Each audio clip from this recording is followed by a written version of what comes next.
The memories of that fateful night still haunt me, and I can't shake the feeling of dread that clings to my soul. I am the only survivor, the sole witness to the terror that unfolded in our family home. It started innocently enough, but it quickly escalated into a nightmare beyond imagination. Our family home had been in our possession for generations.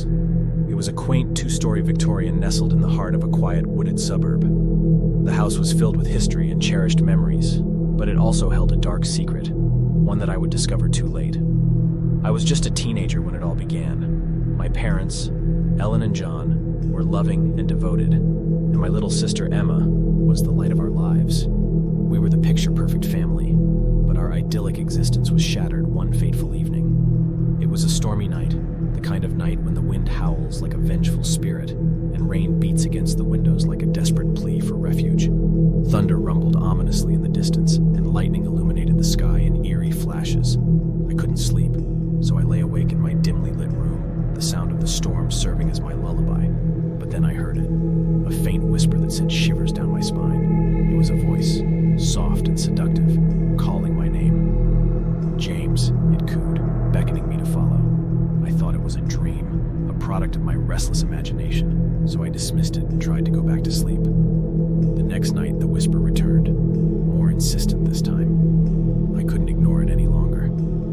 I rose from my bed and followed the voice down the creaky staircase, its ethereal presence guiding me deeper into the darkness. In the living room, I found Emma, standing in the center of the room, her eyes vacant, and her body swaying as if possessed.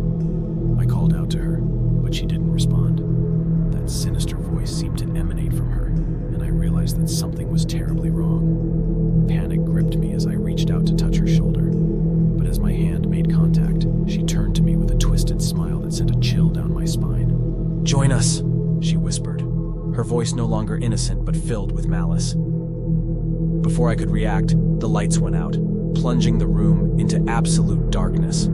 I stumbled back, my heart racing, and collided with something, or someone, in the pitch-black room. My hands found cold, lifeless flesh, and I screamed as I realized that it was my mother's lifeless body. Terror consumed me, and I desperately fumbled for my phone's flashlight, casting a feeble beam into the room. The sight that met my eyes will forever be etched into my memory. My father, his eyes empty and devoid of life, hung from the chandelier in the center of the room, his body twisted in unnatural contortions. And Emma, dear Emma, her once innocent face now contorted into a grotesque mask of malevolence, stood in the corner of the room, her hands outstretched toward me, as if she were orchestrating this macabre symphony of death. I knew I had to escape. I turned and bolted for the front door, my heart pounding like a drum. But as I reached for the doorknob, it turned on its own, and the door swung open, revealing the raging storm outside. The same voice that had called me before whispered in my ear, "There is no escape." With no other option, I fled upstairs, the malevolent force pursuing me relentlessly.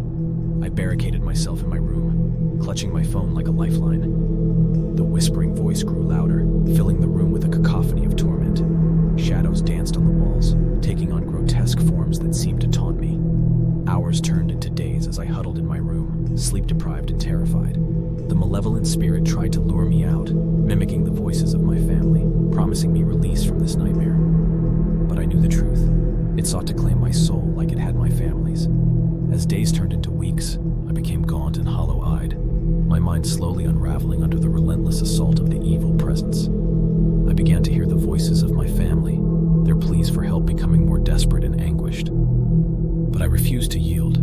I clung to my sanity with every ounce of strength I had left. And then, as suddenly as it had begun, the malevolent force receded, leaving me alone in the desolation of our family home. I emerged from my room, a shell of my former self, to find the house in ruins.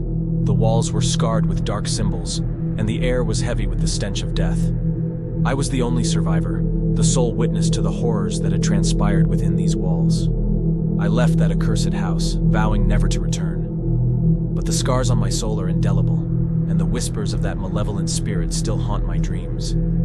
I am the only survivor, left to tell the tale of a family home plagued by an evil spirit, a tale that will forever haunt my waking hours and my darkest nightmares.